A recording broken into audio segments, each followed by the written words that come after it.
Geçtiğimiz hafta iyi bir silkinip kendimize gelmiş, hızla çalışmaya başlayıp işe koyulmuştuk. Zinciri dışarı alalım derken ırgatın kaynadığını, zincirin de çöp olduğunu fark etmiştik. Bu hafta 20 gündür ilk defa başladığımız bir projeyi bitirdik. Su tankını zımparaladık, boyadık ve kapattık. Sürprizler de oldu tabii ama goller hep beklediğimiz yerlerden geldi. Çok sarsılmadı. Bu hikayede bize destek olmak için videomuzu beğenip kanalımıza abone olabilir. Yüzdür bizi ve bize destek ol üyesi olabilirsiniz. Oo bebeğim şu hale bak ya.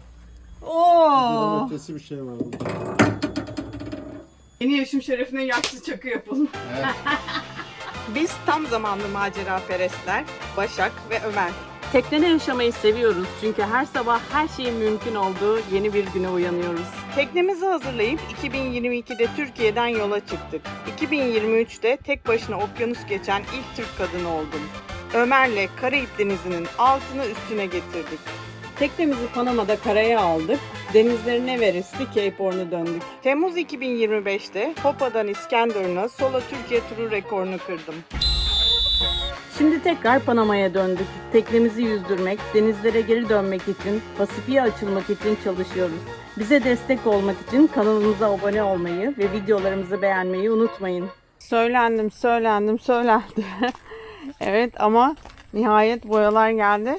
Hem de acayip bir sürpriz. Bu boyalar bize hediye olarak geldi. Yani çok emin değildim. Söylüyorlardı hediye edebiliriz, etmeyebiliriz vesaire diye. Ama bunlar hediye olarak geldi. Bu sol taraftaki Tankard 412 sadece su deposunun boyanması için. Yani bizim bu boyaya göre çok küçük bir su depomuz var. Ama günün sonunda mutlaka bu boyayla boyanması gerektiği için yapacak bir şeyimiz yok. Çünkü bunun daha küçük bir tenekesi yok. Böyle büyük teneke. Çünkü bunlar daha çok gemilerde kullanılan boyalar. Biz de bir nevi gemi gibiyiz. Diğeri de işte dediğim gibi bizim her yere kullandığımız saçı koruyucu Jotomastik 90. Jotomastik 90'ı geçen sefer Trinidad'da 90 olarak almıştık. Bu işte 80, 85, 90 var. Uygulama ortam sıcaklığına göre değişiyor hangisi kullanıldı. Biz daha önce Jotomastik 90 kullandığımız için yine Jotomastik 90 aldık. Şimdi işte bunları aldım. Komple saca kadar inmem lazımmış. Evet. Bana hiç kimse böyle bir şey söylememiş. Ya bu arada evet çok enteresan. Biz normalde ilk Türkiye'de tekneyi yaptığımızda Mega Coat almıştık ve orada Mega Coat var. Yani o zaman bu konu hiç mevzu bahis olmamıştı. Şimdi işi biraz öğrendik. Buraya şey yapalım deyince, özel bir boya yapalım deyince, ne demek Mega Coat'la mı geldiniz? Kesinlikle olmaz işte. Biz dedik ki Ne yapmamız gerekir? ne boyayalım yani bunun üzerine, astarla kaldı o dedik. Hani tekrar astar mı vuralım, ne yaptınız siz dediler ya, öyle şey mi olur dediler. Ve nasıl konu böyle ortaya çıktı. Kesinlikle özel bir şey kullanmanız lazım diye. Özelden kastı da bunlar komponentli boyalar. İkinci komponentlerin üzerine işte sertleştirici kimyasal var. Bu boyanın özelliği ve bu kadar pahalı olmasının da sebebi $450 kutu. $450 mı 600 400 $450. He? $450. Biz Jotomastik'ten 2 tane istemiştik. 600 oluyordu. Bir tane geldi bu arada farkındaysan. Velhasıl içindeki ikinci komponentinde solvent olmaması, organik birleştiriciler olması, onun için bu kadar pahalı bir boya.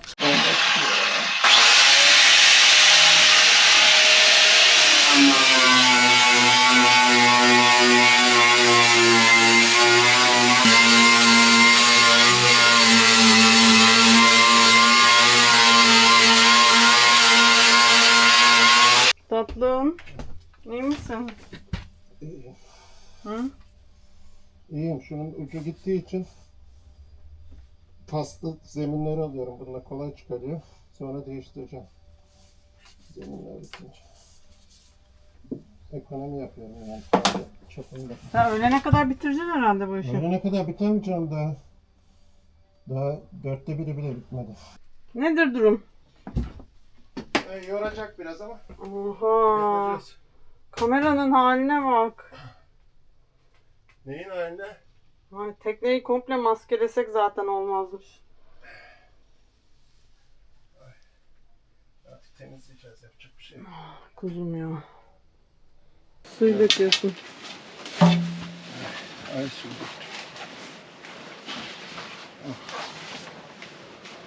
Oy. Yaşlanıyor muyuz ya? Biraz. Şeytan diyor. Al bunları at direkt ama cesaret edemiyorum çünkü burası Panama ya. Adamın birinden fiyat bekliyorum. 10 gündür fiyat verecek. Ama yandaki tekneye malzeme yaptığını da biliyorum bizim çocuklara, Pascal'lara. Ama yine de güvenemiyorum. Kim bilir bak şunlara bak. Nasıl küf, kim bilir bunun içindeki sünger nasıl Bebeğim küf. onu taşıyıp durma. Aşağı indirelim, atalım artık o zaman. Bebeğim ya bulamazsak aylarca yaptıracak Tahtada bir yer? yatarız. Bunda yatacak mıyız? Şura havuzun minderlerini yan yana koyar yatarız, ne olacak? Ya her şartta bunu atalım, asla yatmayacağızdan emin misin? Ben asla yatmam artık onlarda. Kesin mi? Kesin bir %1 milyon, evet. 1 milyon mu? Evet. Bak atarız sonra mindersiz kalırsa Bebeğim ağlarız yani. havuzun minderlerini yan yana koyar yatarım. Bunda asla yatmayacağım mı? Bebeğim nasıl yatacağız onlarda artık ya? Ya bence de yatmayalım ama ben yine de güvenemiyorum ki. Yok Peki bence. bir şey söyleyeceğim. Sence şu şey bizim şeylerle uyumlu ya. Nelerle? Buradaki Ne yapacaksın onu? bir şey olur yarın öbür gün yaptırmamız gerekir. Bebeğim Saklayalım çöp mı? tekne olduk senin yüzünden, farkında mısın? Alırsın başka bir kumaş yaptırırsın. Bu kumaş taşınır mı yani eski püskü? Öyle mi diyorsun? Al at o zaman. Al at kanka o zaman aşağıya. Atıyorum. Emin son karar mı? Bak vallahi bulamazsak ağlarız söyle. Son kararım. Neyi bulamayacağız ya? Panama gibi yerde minder mi bulamayacağız Allah aşkına? Bugün pazar. Dün Ömer bayağı bir çalıştı. Gerçekten 5'e kadar kendini zorladı. Zaten kuzum dayanamam. Akşam da hasta oldu. Terli buralarda dolaştı ve sonra da tabii ki odada sıcak su olmadığı için soğuk suyla duş aldığından. Yapmak istediği Kıyamam zeminleri. ona. Ay kıyamam. İyi baktım ama gece sana değil mi? Ha? Şu versene bana bir tane oradan. Ne vereyim? Maske. Zeminleri bitirmek istiyordu ki bitirdi. Şimdi sadece yan duvarlar kaldı.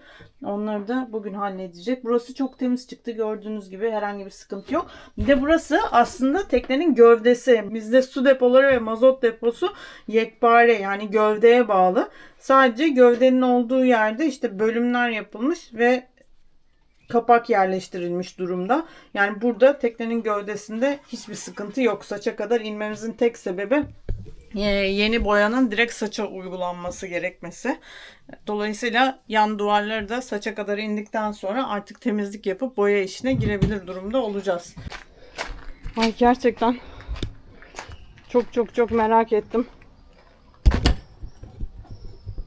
Şunlardan birinin içinden ne çıkacak diye. Ya, tabii ki fermuarların açılması mümkün değil yani. Ya belki biri kullanır mı diyeceğim. Onun için şuradan sökerek açmaya çalışıyorum. İşte zannetmiyorum birinin kullanacağını ama. 20 yıllık bu arada bunlar. Tekneyi aldığımızda teknede vardı bunlar. Herhalde Ender'le Buket 2007 yılında Atlantik'i geçmeden önce tekneyi hazırlarken yaptırmışlardır diye düşünüyorum.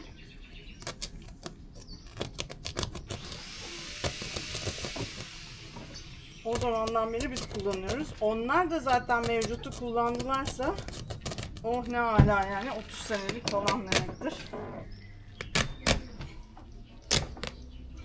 Yani şunu söyleyeyim, küflü tabii ki. Ve küfün içinde yatmak kimse için iyi değil. Ama düşündüğüm kadar da korkunç bir görüntü de değil yani. Enteresan bir şekilde.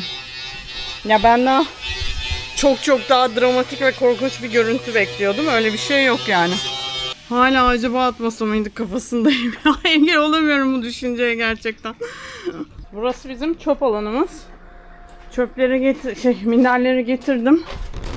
Buraya çöpün kenarına koydum. Şimdi burada şöyle bir olay var.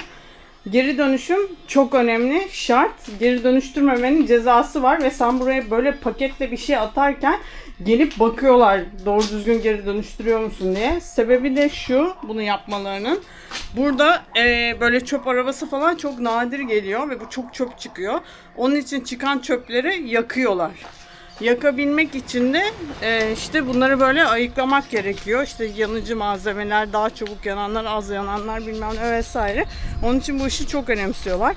Neyse ben nasıl minderleri artık çöpe koyduğuma göre bu iş bitti. Daha da geri dönüşü yok yani.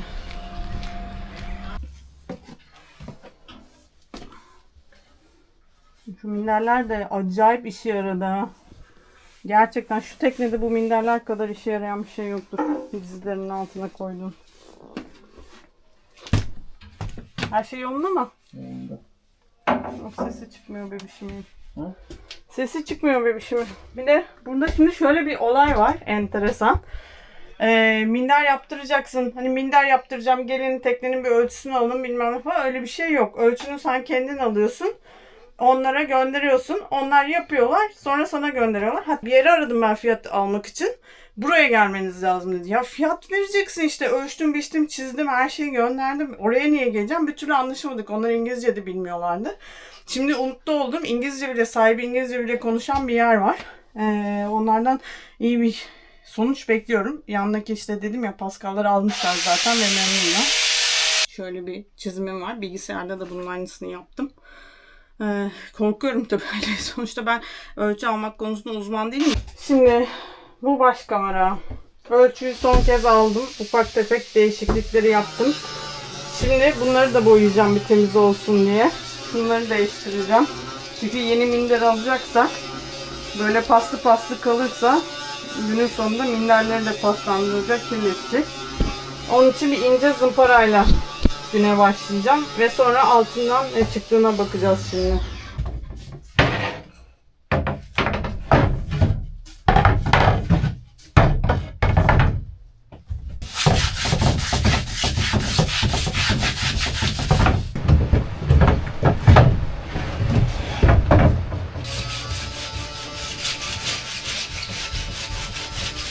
Boya operasyonunu bitirdim. Böyle şimdilik boyayabildiğim kapakları boyadım. Zaten aslında 1, 2 ve diğer küçük kapaklar. En sonunda burası kalıyor. Sonra da işte yatağın altında ne var? Baştan başlarsak şu başı kontrol edeceğiz ama çok kuru görünüyor. Bizim orada hep su almakla ilgili bir sıkıntımız vardı. O ne durumda ona bakacağız ama bence bir problem yok. Şurada aşağıda dışarıda bir pas gözüküyor. O buradan tam baş kameraya mı denk geliyor emin değilim. Ona bakacağız. Şurada hemen sancakta ırgatın rölesi var. Sonra arada şöyle göstereyim. Şu ırgatın rölesi. Bu baş pervanenin motoru. Baş pervanenin motoru gayet iyi görünüyor. Sadece önde aküde. Bu da elektrikli vinci ve baş pervanenin aküsü. Biraz oksitlenme görüyorum. Pis su tankı ve burada da çamaşır makinesi var. Yani bunlardan hangisi çalışıyor, hangisi çalışmıyor hiçbir fikrimiz yok. Irgat çalışmamıştı ama rölede miydi sıkıntı yoksa elektrik motorda mıydı bilmiyoruz. Burayı tamamen açacağız, bakacağız, kontrol edeceğiz.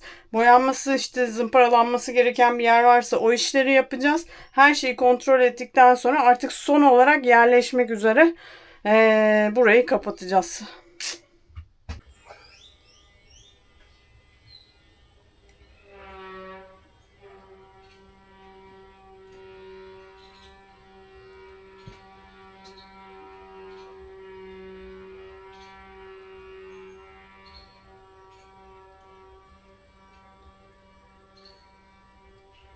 Ne yapıyorsun böyle?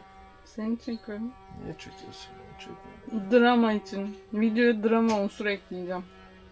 Dramalık şey mi kaldı ya artık? Walking Dead oldu ya.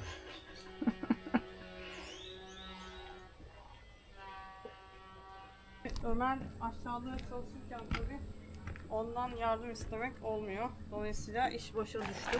Bu bizim emektar botumuz. Şimdi bunu aşağı indireceğim.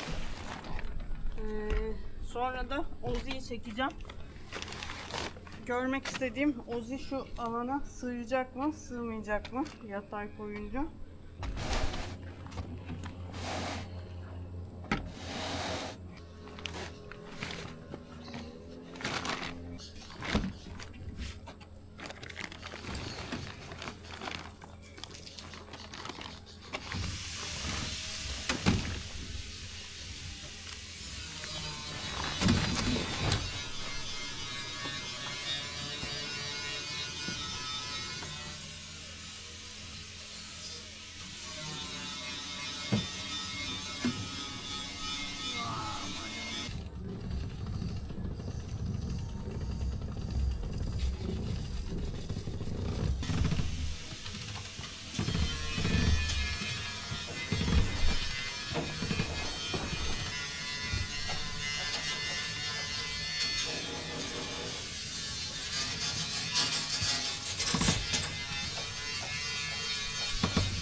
SS'yle takıldı. Ve oturması mümkün değil buraya. Ama tüplerini indirmeyi deneyebiliriz.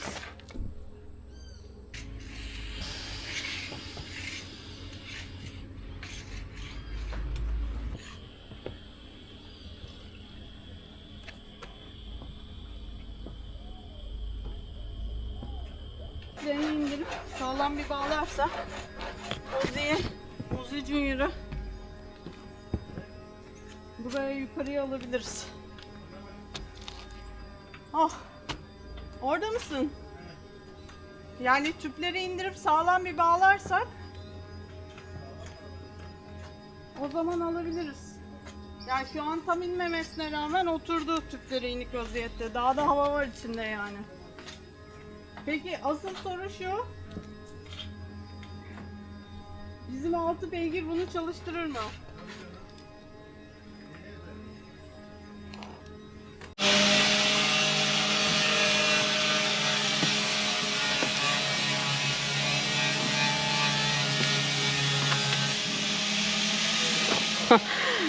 Ben nedense teknenin bu kısmından aşırı etkileniyorum. Yani teknenin burasını görünce böyle hüngür hüngür ağlama isteği geliyor. Neden bilmiyorum. Bir tek burası bana kendimi çok kötü hissettiriyor.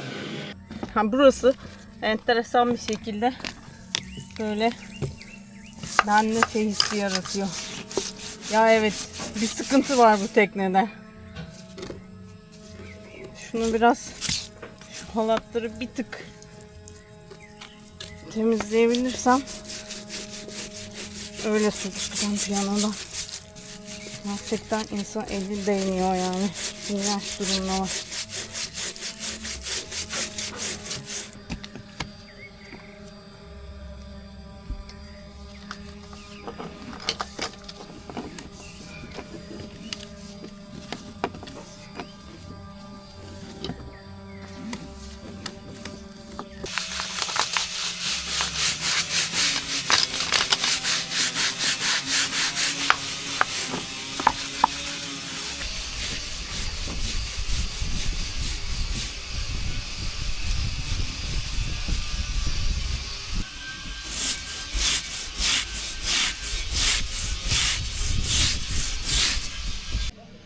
Valla bence bayağı iyi bir sonuç elde ettim.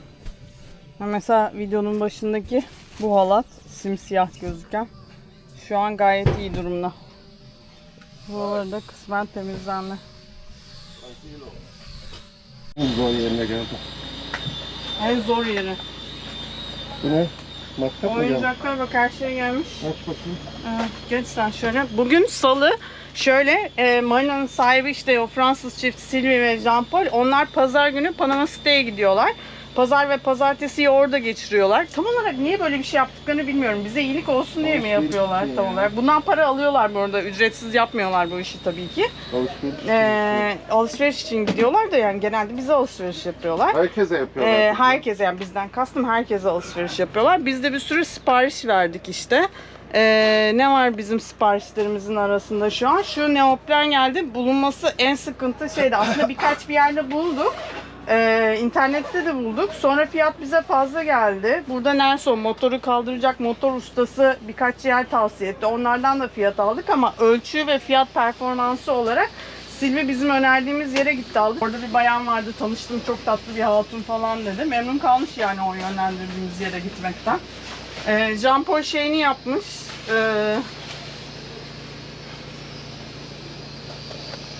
Gene Ömer Öcal kameralar isminde soyunuyordu.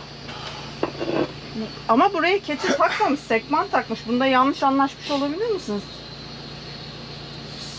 Keçesi de vardır onun da. Keçe vermedi, şey verdi bana. Ne verdi? Rulman verdi. Tamam, onun üzerine keçe vardır. Ha, şu keçeden bahsediyorsun. Hangi keçeden? Keçe yok mu onun Keçe değil. üzerinde? Bir keçe vermedi bana. Bulamamış. Keçe vardı demedi. Yo, aramış gibi de konuşmadı yani. Nasıl bu geldi?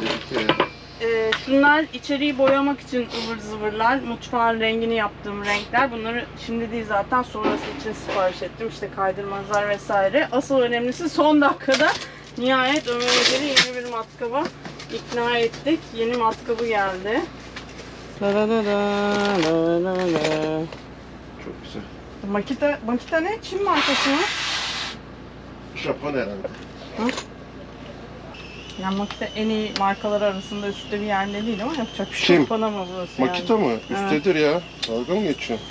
Bak, Milwaukee, Devan, Bosch ve Makita 4. sıradaymış. Tamam işte. Yani. Ne kadarsa ne kadar. Yapacak bir şey yok, almışlar. Tamam, lazım artık bak. Evet. 7 senedir kullanıyorum.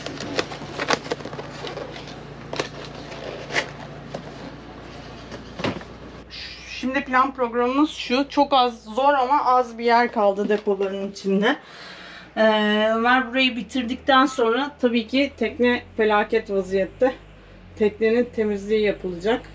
Bunları işte temizlemeye çalışırken toz kalkacak. Kalkan toz tekrar uçuşacak. Sonra tekrar oturacak. Yani bunu bugün birkaç defa büyük ihtimalle temizlememiz gerekecek. Ya ağzımı sokmam lazım artık oraya. Oh, bitmiş. Şükürler olsun, bitmiş artık. Ay şu teknenin haline bakın. Ağlarsın. Şuna bak. Mal gibi iş yapıyorsunuz diyebilirsiniz. Yani olabilir. Yapıyor olabiliriz.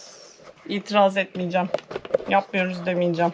Ya şurayı maskelemek burayı temizlemekten daha zor. Maskelesen yine de her yer toz olacak. Evet, gördüğünüz gibi buraları çürümüş artık. Onun için jetle kesiyoruz. Buna kaynak yapmak da pek mümkün olmayacak gibi. Herhalde şöyle kenarlarına macun dönüp su buraya akmasın. Şurada tadiyesi var. Buradan aşağı aksın diye. Çok da önemli değil. Giriyor zaten su. Kesmeye devam edelim bakalım.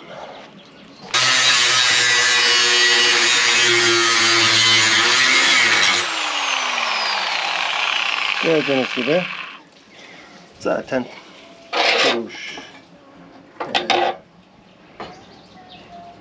Bayağı bir gidiyor.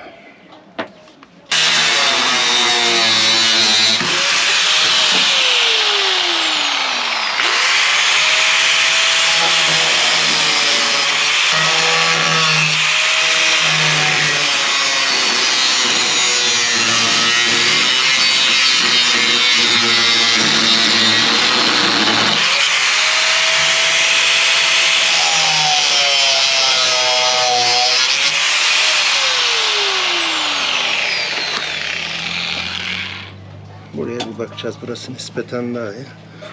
Şurayı da keselim.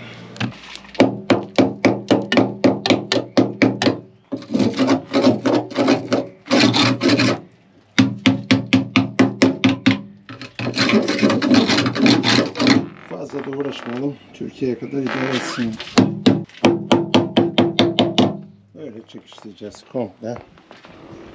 Çekiştireceğiz, açacağız.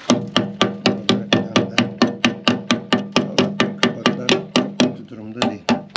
Ömer Hocam, yeni bir dram mı var burada? Oo bebeğim şu hale bak ya. Oo. Ötesi bir şey var burada. Artık macunla idare ettik senelerdir. Artık macunla idare etmeyecek. Bak burada bir tane şişlik vardı. Gördün mü? Su birikmiş buraya. Üzerindeki boyayı alınca burada iz kaldı. Böyle bayağı bildiğin beze gibi bir şeydi, insanda olur ya. Yani burayı şuralardan keseceğiz. Şuralardan daha geniş bir şekilde kaynak yaptıracağız. Kapakları kullanabiliriz inşallah. Ya da kullanamazsın daha geniş bir şekilde kaynak yaptırınca nasıl kapağı kullanacaksın? ya da bunları Kapağın buralarını ortası boş keseceğiz. kalır. Bak buralarını keseceğiz. Tamam mı? Şu kapak oturacak üzerine. Ha, su giriyor nasılsa girsin yani. İzolatif bir şey değil ki bu. Yeni bir drama. Gelsin bakalım kaynakçı çok para isterse öyle yaparız ya. I think we can cut like this and put new one to weld. Huh? This is strong. This is strong. But this is not. This is windlass. Okay. Inside and weld inside and outside is good. Sí, que quede flat, que le quede como lo. Okay. You give us offer expense and we think about Okay. it. Nasıl? We have this one is very good condition. We want to use there. Okay. Inox welding. You have? Well, you have the other Okay. piece. Okay. Do you have the other piece? Yes, we have. Okay. We have, Nerede? Pero- Şeyde. pero, Ben okay. veririm onu. Lleva. Şuradan şuraya. Look at this one and this one. Welding. Okay. Sí. And this one is like this. Bak o soluna.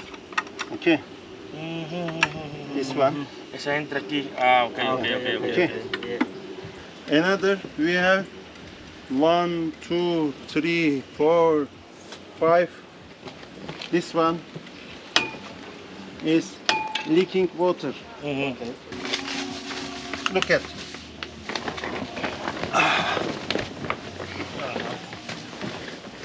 Because of this is inox. This is inox. They weld inox to up to iron and electrolyze. Şimdi burası bayağı temizlendi. Dünden 6'ya kadar temizledim. Sintine'ye de girdim temizlemek için. Bak yukarıdan aşağıya Vardavela'nın oradan su akmıyor. Tamam. Oraları tamamen kurumuş. Şu Arkadan mı geliyor? şu devir daimin orada, evet, arkadan geliyor su. O zaman oradaki var. Çekil bakayım, su var mı? Dün çok yağdı yine yağmur. Yok. Yok mu? Yok. Var biraz, çok az ama. Sildim ben canım şuraları alırken ama Dün ben çok buraları iyi. temizlerken bayağı bir vardı. Çok iyi yani, süper şu anda, hiç su yok. Onlar toplanmış su da olabilir. Ha, bu da dün altına bir şey koymak için açmış bulundum. Kapanmıyor şiştiği için. Şuradan kapanmıyor. Şişmemiştir o ya. Ne şişecek? Neresi şişmiş? Hı? Bok atıyorsun benim şeyime. Neresi şişecek o?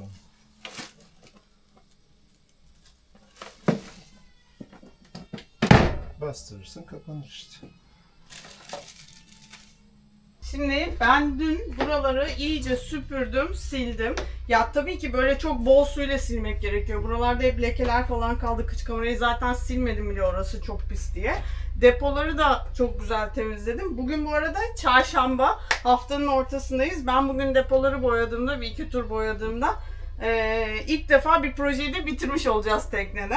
Her yeri temizledim, depoları da temizledim. Depoları temizledikten sonra şöyle bir sıkıntı oldu tabii ki. Açık saça kadar açtığımız için burayı ufak bir ince bir pas yaptı. Şimdi ilk önce tekrar bu depoların içine gireceğim. El zımparasıyla hafif bir oraya zımpara yapacağım. Zımpara yaptıktan sonra son bir kez daha temizleyeceğim ve boyaya başlayacağım. Şimdi mesela burası. Şu kahverengilikleri görüyorsunuzdur. Bu kahverengilikler işte ince ince paslar. Buralar böyle bir pas akıttı saça kadar indiğimiz için. Hemen tabii ki oksijenle birleşince ufak bir korozyon oluştu. Her iki tarafta da var. Bu taraf daha önce bitti ve daha fazladan oksijene maruz kaldığı için burada daha çok var. Ben şimdi buralara gireceğim. Bunların paslarını temizleyeceğim önce. İşim var yani bugün bayağı.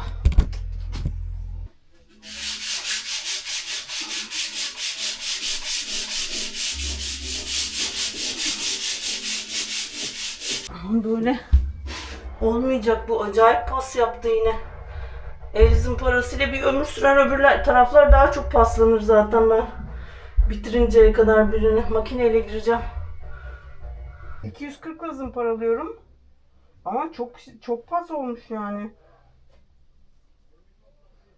Bir makineyle fış fış alalım bitsin. Saatler sürer benim böyle el zımparasıyla dördünle zımparalama. Her yerinde var pas, bütün duvarlarında. Her yerinde mi var? Evet. 2 günlük iş o zaman yine o. Bana niye kızıyorsun? Ben Bebeğim, mi pas ıslak yaptım? bezle silmeyecektin ya.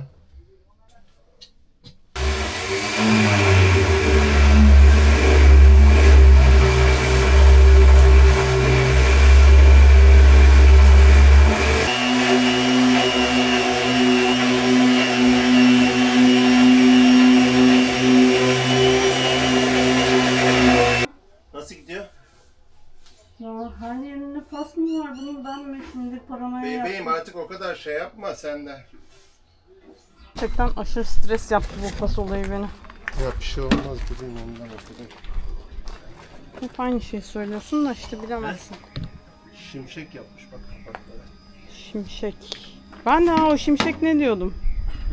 Ben de o şimşek ne diyordum gerçekten.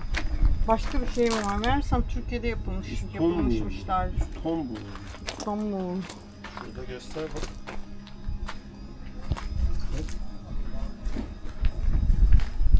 Çerkezköy, Tekirdağ, Türkiye. Rotun Türkiye'de fabrikası olduğunu bilmiyordum bu arada ben. Ama üzerindeki barkod Türkiye barkodu da değil orada.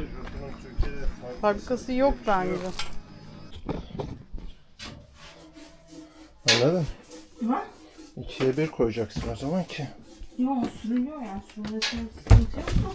Hızlı hızlı sür geç. İnceleme. Yok incelemiyorum zaten. Yapıştırıyorum. Zaten paso zaten Yalnız kapatmıyor bebeğim bile. valla. Kapatmıyor tabii canım. Buna en az nereden baksam 3. tur falan yapacağız herhalde. ne diyorsun? Yalnız bebeğim. Yani yalnız bazı yerler kanka.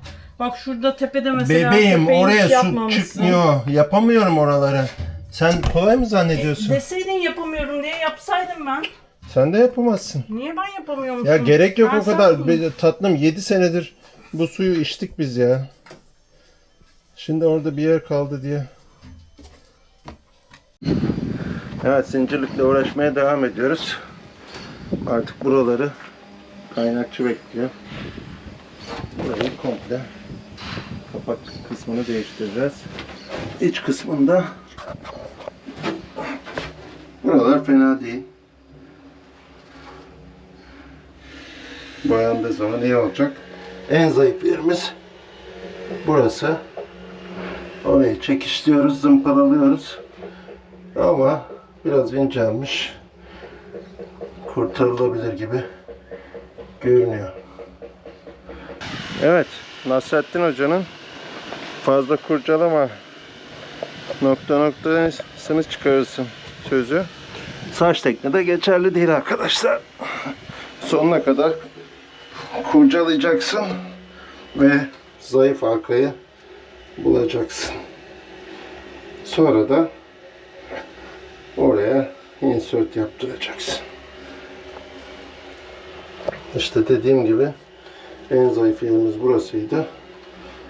Ve bir delik sahibi olduk oradan. Bakalım devam ediyoruz çalışmaya.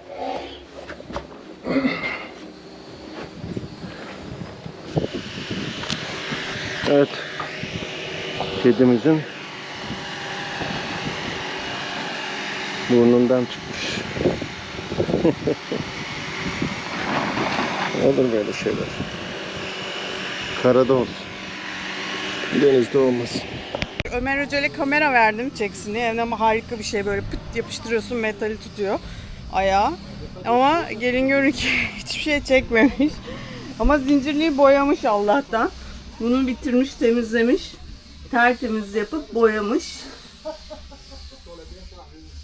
Tabii boyanın bir kısmı burada saçta çalışma yaparken bozulacak. O delik tarafı yanacak. Ama olsun geri kalanı temiz olmuş. Sonra kaynak işinden sonra bir ufak tekrar üzerinden geçilir. Buradaki işte Jotomastik 90 kullandı. Perşembe. Bebeğim şunu okusaydın. Ne oldu? Bir şey oldu. Ne? Perşembe mi? Perşembe Oha, oldu hafta bugün ya. bitmiş Evet bitti, hafta bitti ve yani biz çok dağınık video çektik bu hafta. Onun için bir toparlama yapmamız gerekiyor. Şöyle ne durumdayız? Biraz önce kaynak ustası geldi. Zaten burada 2 tane kaynak ustası varmış. Biri hiç ilgilenmez, işini doğru düzgün yapmaz dediler. Öbürü Stanley olan bize gelen. Böyle şeyler söylenir mi ya? Niye? Öyleymiş adam. Haksız rekabet yapıyorsun şu anda. Niye? Tanıma hükümeti haksız rekabet yüzünden kanalımızı mı kapatacak? Bugün Başak Kaptan'ın doğum günü. Evet, ayrıca bugün benim doğum günüm. İyi ki doğdun bebeğim. Teşekkür ederim. Neyse velhasıl geldi fiyat verecek ama biz bu arada minderlerin yenilerine fiyat aldık. $330 fiyat aldık. 2 tane koskoca 2 metrelik yatak için ve şoka girdik. Bütün her şey süngeriydi, üstünün dikimiydi vesaire. Her şey dahil aldık bu fiyatı. Onun için buradan da çok korkutucu bir şey gelmeyebilir diye düşünüyorum ben. Ömer Zincirlik'te çalışmaya devam ediyor. Orayı boyayın isterseniz dedi. Pazartesiye kadar Stanley bize fiyat verecek. Ona göre neler yaptırıp neler yaptırmayacağımıza karar vereceğiz kaynak anlamında. Ben de su deposuyla uğraşmaya devam ediyorum. Aslında olayımız böyle. Bütün hafta bunları yaptık. Başka Olayımız bir şey böyle. yapmadık. Bir de bir şeyimiz var ya, traktörümüz Stanley. Stanley diyor ki çelik yapayım diyor. Paslanmaz çelik yapayım diyor. Biz de diyoruz ki demirle birleşince elektroliz olur, çabuk gider diyoruz. O da diyor ki %65-70'i zaten demir diyor. Benim koyacağım malzemenin diyor. Tereddüt halindeyiz. Bakalım ustaların ustası, kromdan adam yapan Salih abiye soracağız. Ha evet. Sen Evet. onu Salih abiyle konuş. Mehmet'le Doğru Salih söylüyorsun. abiyle, Bodrum tonayla konuşacağız onu. Doğru. İki onu türlü sor. fiyat verecek bize. Paslanmaz Paslanmaz. çelik, bir de demir fiyatı Verecek. verecek. Ben demir daha ucuzdur dedim. Güldü bıyık altından. Paslanmaz çelik daha ucuzmuş demek ki. Bakalım. Şimdi bu su tanklarının son durumu. Ben aslında şey diye düşündüm. Dün bir kat boya yaparım. Sonra hızlı hızlı ikinci katını da yaparım. Hatta belki üçüncü katı da yürürüm akşam çalışırsam diye düşündüm. Ama işler hiç öyle olmadı. Boya çok enteresan bir boyaymış. Daha doğrusu bence komponenti çok enteresan bir komponentmiş. Yani plastik şişenin içinde birleştirdim. Ben şu 4 tankı boyayıncaya kadar yarım saat içinde inanılmaz bir sıcaklığa ulaştı boya. Ve tabii ki sonra sümük gibi bir şey oldu. Zaten genel olarak sürmesi zor bir boya. Dolayısıyla hiç işler planladığım gibi gitmedi. İlk katı bitirdikten sonra attım boyayı, kalan boyayı. Allah'tan bir dünya var elimizde boya da atarken üzülmedik. Ve nasıl şimdi o zaman ne yapmam gerekiyor? Çok ince bir zımpara yapmam gerekiyor burayı tekrar boyayabilmek için. Şimdi girip zımparasını yapacağım. Elle 240'lık bir zımparayla hafif çizdireceğim ve sonra boyamaya başlayacağım yine. Şimdi ben şeyleri siparişini vereceğim. Dedim ya acayip ucuz bir fiyat aldık diye minderler için. $330 hem buradaki yatak hem arkadaki kıç kameradaki yatak için. Ama ölçtüm. Sonra da kontrol etmek için böyle yatak boyunca 30 santimde bir şeyi ölçtüm. Enini ölçtüm. Bilgisayarda programda illüstratöre koyuyorum bunları. Koyduğum zaman şurada böyle 10 santimlik bir boşluk kaldı ve şu köşelerde de 10 santimlik bir boşluk kaldı. İçime sinmedi tabii. İçime Sen bu sinmeyince... maske poşetiyle çizerek alsaydın ya, kalıp mı çıkarıyor? İşte şimdi kalıp çıkartıp göndermeye karar verdim önden. İyi, Yani tamam. bize tabii göndermenin ekstra bir masrafı olacak ama hiç olmazsa düzgün olur. Kalıp çıkartırken fark ettim zaten. Bak hesaplarım niye tutmuyor biliyor musun? Niye? Bak şurayı görüyor musun? Hı. Bak şurada böyle bir boşluk var. O Zaten... kadar boşluk olur ya. Ne olacak? Ama işte ben bilgisayara koyduğumda orada nereden baksan bak en geniş olduğu yerde 1,5 santim Evet, bir boşluk şuralara var. da ek yap. Yapacağım. Ama O- şey yap, sağlam bantla onları. Giderken şey olur. Evet burayı uçlarını düzgün Tamam artık bantla. verme bana hadi. Ne bende mi Çalış, kalsın? yap işini. Bende mi kalsın? You can join us. Come.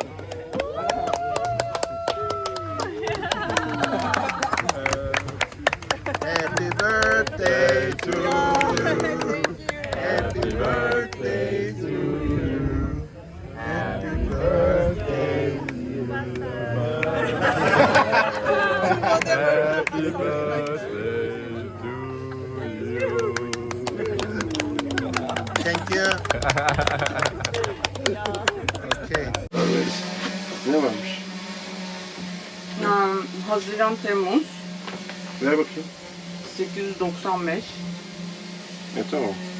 Bu da Eylül, Haziran Temmuz, Ağustos, Eylül, Ekim 1752. 1-5. Hayır bebeğim, bu Mayıs Haziran. Ne dedin sen bunu? O demedim, hayır canım ödemedik demiş. Mayıs Haziran bu. Haziran Temmuz ya. Bebeğim 1-5-2025, 36-2025. Mayıs Haziran. Ödemedin mi sen Mayıs'ı? Ödedin gibi. Ödemedim ben. Karadeniz'den beri ödemedim. Temmuz, Ağustos, Eylül, Ekim. 1752. Temmuz, Kasım'da Ağustos, Eylül, 1823. Ekim. Ama bunu kontrol etmek lazım. Evet. Her şey burada var mı acaba? 4 kere 400 tamam. Burada şey falan yok büyük ihtimalle. Ekim. Yok. Ah. Ne yok? Hmm. Bu son aldırdığımız malzemeler. Çünkü onlar Aralık'ta mı geldi buraya? Bilmiyorum, bakarız. Kaç para dedim buna? 1800. Yediğimiz içtiğimiz dahil değil tabii. Kredi kartıyla ödüyorsun değil mi? Evet. Ben zımpara yapıyorum ben. Bugün acayip sıcak. İnanılmaz sıcak. Yani şu an bence olduğum yer 40 derece falandır. Şimdi hiç yağmur yağmadı sabahtan beri. Bu bir mucize. Güneş olunca da böyle oluyor. Güneş olunca da evet, özellikle şu şeylerden üstümüze örttüklerimizden acayip bir sıcak bastı.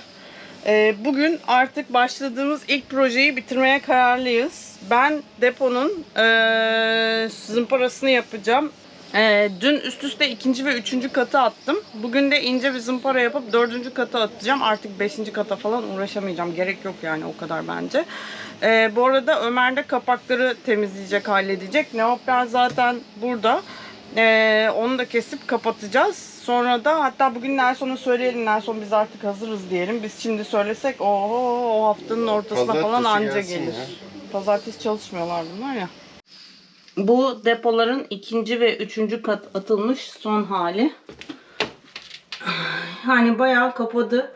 Boya zor bir boya. Gerçekten zor bir boya. Yani bizim bu Sintine için kullandığımız Jotomastik'ten daha zor, daha yapışkan bir boya ve çok hızlı aktive oluyor. Ben dün 4 tane depoyu aynı anda boyamadım. Yani o kadar boya hazırlamadım, o kadar boya karmadım. Ona rağmen artık hani 3. parçaya geldiğimde boya aktive olmuştu ve sürmesi zorlaşıyordu. Sonra yeni boya yaptım ama tabii ki bu sefer de işte rulon bilmem ne vesaire. Yani bir şekilde zorlaştı iş 3. katın sonuna doğru. Ama üst üste 2 kat atmayı başardım. Bence kuruyunca bir kat atmak daha faydalı, daha mantıklı bir sonuç veriyor. Onun için şimdi büyük ihtimalle zımparadan sonra daha güzel olacak. Evet, Başak yukarıda son katını vuruyor su deposunun artık. Benim de su deposunun kapaklarını hazırlamam lazım. Makineyle saca kadar ineceğim.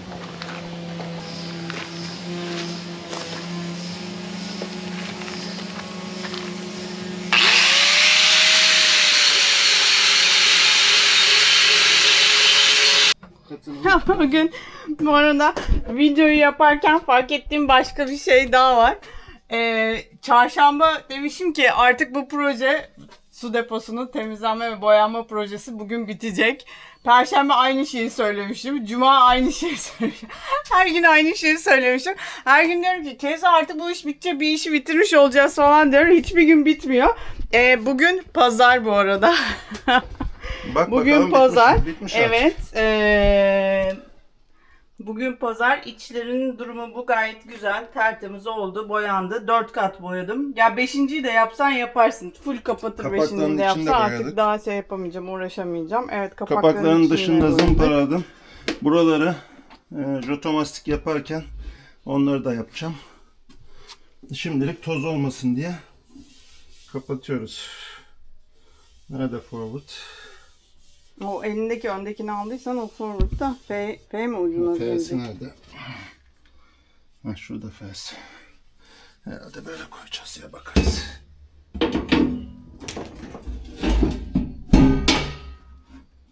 Aferin bize. Yeni yaşım şerefine yaşlı çakı yapalım. Evet. Yaşlı çakı öyle olmuyor yani. Bir daha yap bak. Bak. Böyle. Denk getiremiyorsun. Denk getirirsen yaşlı çakı olmaz.